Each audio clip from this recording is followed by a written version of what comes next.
السلام عليكم ورحمة الله وبركاته، مشاهدة قناة تجربتي قسم الموتوسيكلات. ازيكم يا رجالة؟ يا رب تكونوا بخير وبسلامة يا رب. الفيديو ده يعني جالي كام سؤال كده ورا بعض على القناة عندي من مشتركين بيسألوني عن يعني لسه ما عندهمش خبرة في المكن، فعايزين يجيبوا مكن يشتغلوا بيه، فبيسألوني نجيب 150، نجيب 200، نجيب بسربنتينة من غير سربنتينة. فحبيت بس يعني اعمل الفيديو ده بس يعني توضيح كده للناس.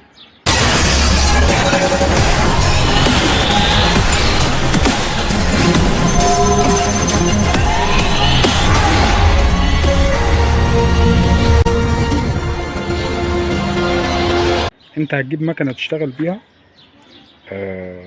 يا ريت تحط في اعتبارك ان المكنه ديت يعني تحت رجلك يعني بتتهلك. يعني معدل اهلاكها، يعني لما واحد جايب مكنه يشتغل بيها غير واحد جايب مكنه يروح بيها الشغل ويرجع بس. يعني انت جايب مكنه هتشتغل بيها، يعني انت مثلا يعني هتقطع 80 كيلو، 100 كيلو، 100 اكتر من 100 كيلو في اليوم على حسب شغلك. طبعا المكنه في الشغل بتقطع مسافات ووقت اطول في التشغيل، فبتفرق. بتفرق في الموتور، بتفرق في اهلاك البنزين، في اهلاك الزيت، بتفرق في كل حاجه. فهتجيب مكنه تشتغل بيها، يعني حط في اعتبارك ان انت تجيبها 150 عشان تبقى موفره معاك في البنزين. يعني ما تروحش تجيب لي مكنه 200 سي سي وطبعا معدل اهلاك البنزين بتاعها زياده، فهتشتغل معاك يعني هتبقى عزم وسرعه معاك، هتتحمل عليها براحتك، بس معدل اهلاك البنزين بتاعها هيبقى كتير. فانت الرزق اللي هيجيلك، فانت هتبقى عامل حسابك ان انت هتطلع منه جزء للبنزين زياده.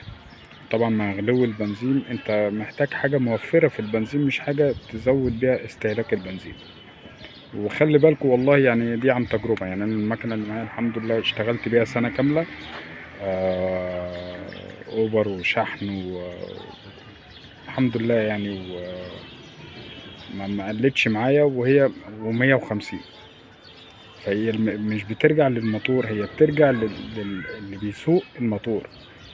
انت طريقتك في سواقة الموتور، انت اللي تقدر تطلع القوة بتاعته، وانت اللي تقدر تخليه ضعيف تحت رجلك، سواء بقى بطريقة سواقتك أو بنوع الزيت اللي بتحطه له، بمعدل الصيانة الدورية اللي انت بتعملها، مهتم بالمكنة مش مهتم بالمكنة.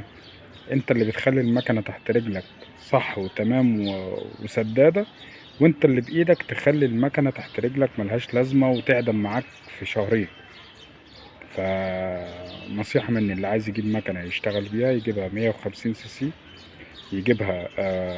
دي اول نقطة اللي احنا اتكلمنا فيها. تاني نقطة، ما يجيبهاش باكم خلفي. ليه بقى ما يجيبهاش باكم خلفي؟ عشان معدل اهلاك التيل ورا بيبقى كتير. وظبط الباكم اللي ورا، مش مع احترامي لكل الميكانيكية، مش اي فني بيعرف يظبط الباكم. يعني ناس كتيرة ما بتعرفش تظبط الباك، مجرد ما بروح لهم مفيش، بخرج من عندهم يومين 3 بيرجع نفس العيب تاني. فالباكم بيبقى محتاج فنيين، او يعني ناس كده عندهم ضمير وهم بيظبطوا، مش مجرد احط تيل واظبط هوا ولا اظبط زيت الباكم وخلاص. لا، آه، زيت الباكم، الفرامل الباكم اللي ورا ديت لو لا قدر الله حصل فيها حاجة وانت على سرعة، حاجة من الاتنين. يعني لو لا قدر الله كلبشت على سرعة تضيع، ولو فوتت على سرعة برضو هتضيع. فدي مشاكل. يعني الباكم اللي ورا فيه مشاكل، زائد ان لما تبقى ورا تيل عادي مش باكن. التيل الخلف اللي ورا لما بيبقى عادي بيبقى سعره ارخص. صيانته سهلة، انت ممكن بايدك انت تغيره، تفك العجلة وتظبط الدنيا، سهلة الدنيا غير الباكن. فيبقى كده اتكلمنا على ال 150 سي سي، وتجيبها باكن امامي، تيل خلفي، عادة خلفي يعني. وبالنسبة بقى لتالت نقطة السربنتين. السربنتينة والله يا جدعان انا مش شايف ليها اي لازمة، لانها اصلا راكبة من غير مروحة. يعني السربنتينة من لما بتتحط فوق الموتور من هنا، هي يا دوبك انت بتخلي برضو بتتبرد بضغط الهواء اللي جاي في وشها، فكده كده الموتور اصلا بيتقابل بهواء. فانت كده عملت ايه؟ انت خليت بس الزيت ياخد شوية هواء زيادة سنة.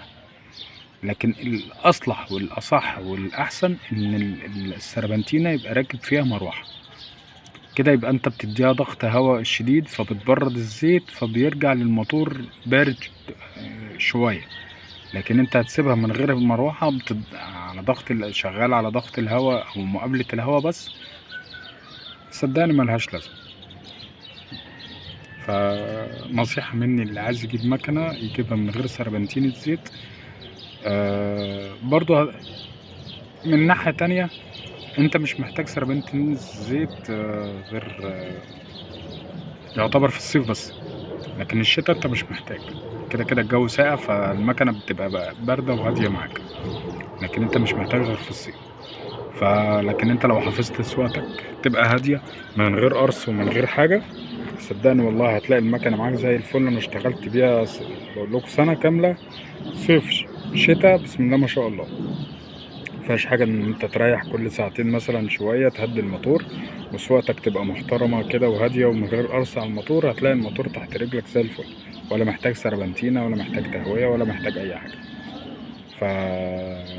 يبقى عايز تجيب مكنة للشغل، باكم امامي عدا خلفي، الموتور يبقى 150 سي سي عشان يبقى موفر معاك في الاستهلاك البنزين، من غير سربنتين الزيت عشان تتلافى المشاكل بتاعتها. الناس كتيرة جابت المكنة، خصوصا المكنة الفيجوري، يعني انا بتكلم خصوصا المكنة الفيجوري اللي نازل بسربنتينة كانت مشاكله كتير.